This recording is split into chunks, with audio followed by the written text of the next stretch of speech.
Pikahaastattelu, miltä se vaikutti? Siis oli suunnistusta. Et tosi jees. Et oli oikeesti niinku, piti suunnistaa koko ajan ja tosi raskasta. Suosi hyväkuntoisia. Joo. Niitä tuli muutama koukku, mutta... Missä tuli koukku?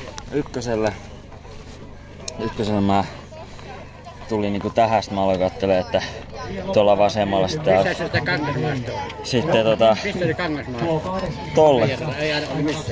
tolle 16, niin mulla on lähdössä temppuilla tänne. mä tulin ihan hyvin tässä viivaan, mutta joudun tällä alueella niin varmaan minuutin verran niinku Tämä on todella paha silleen. Joo, kun mä niinku tulin tässä, sit mä olin tässä kiinni, mutta sit jotenkin mä putosin tässä, niin sit mun oli pakko niinku jäädä ottaa itteni kiinni. Et mä tiesin, että se on varmasti eteenpäin, mutta mä en vaan uskaltanut, tai en voinut mennä sinne eteenpäin, kun mä en oikein tiennyt, missä kohtaa mä oon. Niin.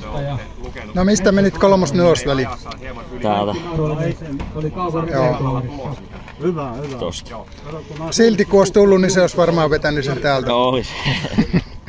Joo, no hyvä, kun tykkäsit. Joo, oli kiva.